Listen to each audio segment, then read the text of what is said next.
ready, sir.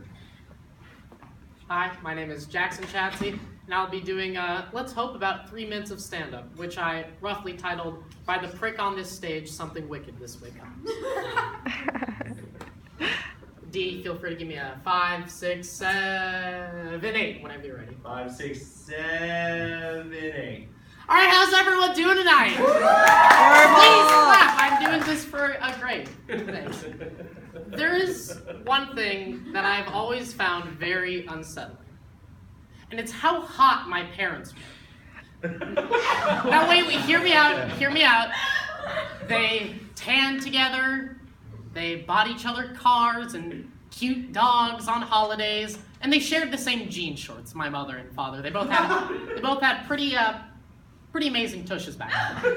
But just, hold on. And now I know you're thinking, is his middle name really Oedipus? No, it's Reese, but you're honestly not that far. I've been talking about my mom's tush for far too long. Oh my God. Something happened, though, in the wake of their tanning and their cars and their adorable little dogs. It was me. And they gained pound for pound, each of them, my mother and father, gained pound for pound when my mom was pregnant. So my father's tan and his figure and his dreams were ruined. But he had a son! Right? And not just a four-legged one. And he loves me very much. I think my father does. But there's just something to remember about my father that I try and forget, my mother tries to remember. The gays loved my father. They were more attractive gay men in Hawaii, flower skirts or no flower skirts, that hit on my father than all of the women in his lifetime up until that point. Yeah, stunning.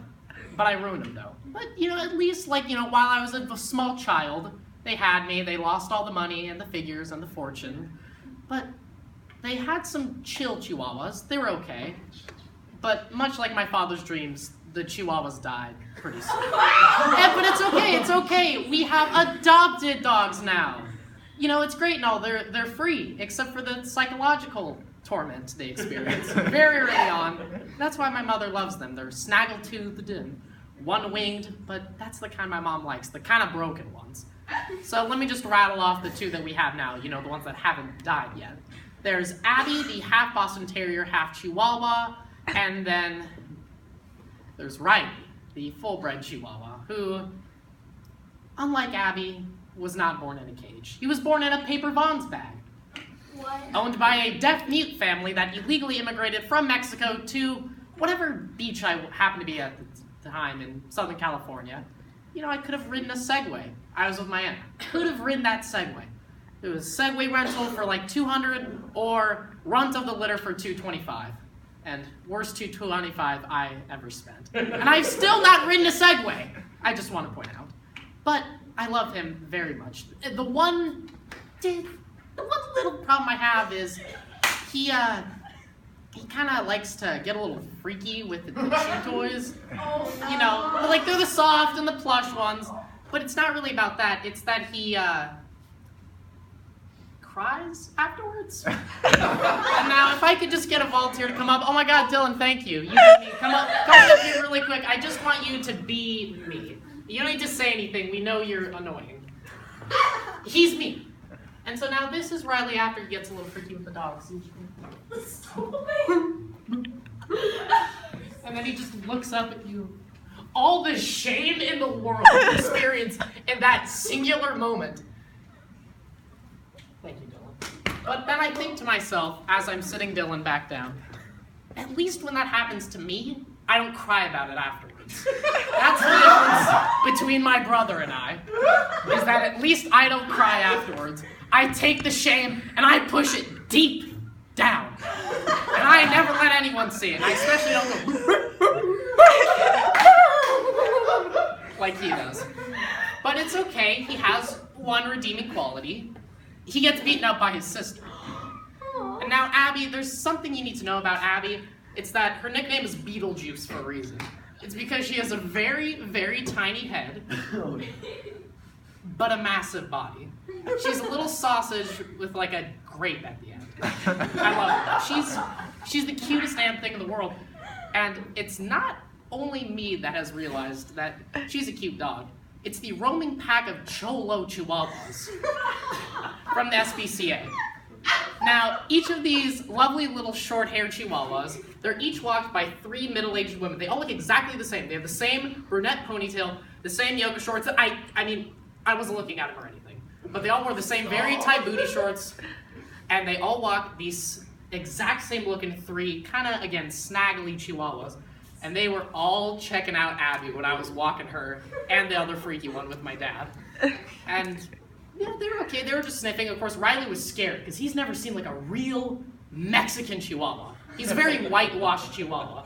But let me just say, those Cholo Chihuahuas, they could tell which end of Abby was the Latino end. Whew. They were checking her out. They wanted to smell her just a little bit. She has a very rough Irish face, but that ass is all Mexican. They love her. They love her very much, and so do I. And, you know, Abby is honestly my inspiration. She's the best actor in the family. She can express every emotion on the wheel without even thumbs. I don't know how she does it. Even with thumbs, I can barely manage to. She doesn't have words, yet you know when she's hungry. And Dylan, I don't need you again, but she just has the sad.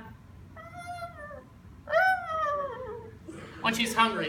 When she wants to go out, it's more of a she yells at you. And when she wants anything else.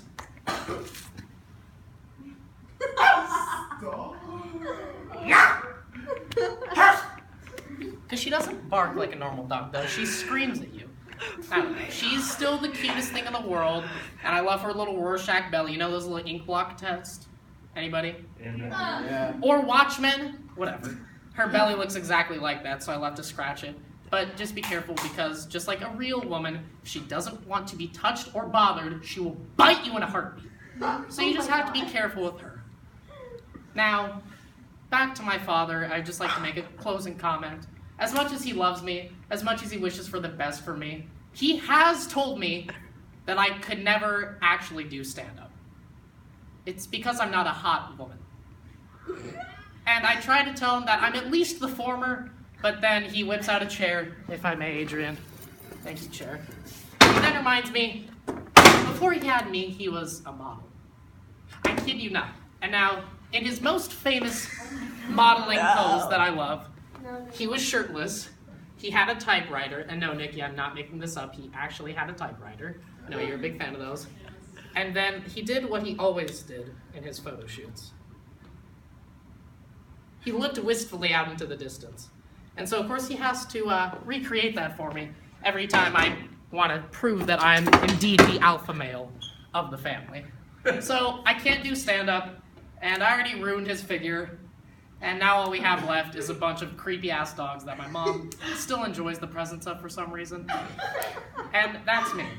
16, with a couple of 4-legged siblings, just like anybody, and a disappointed father. Thank you.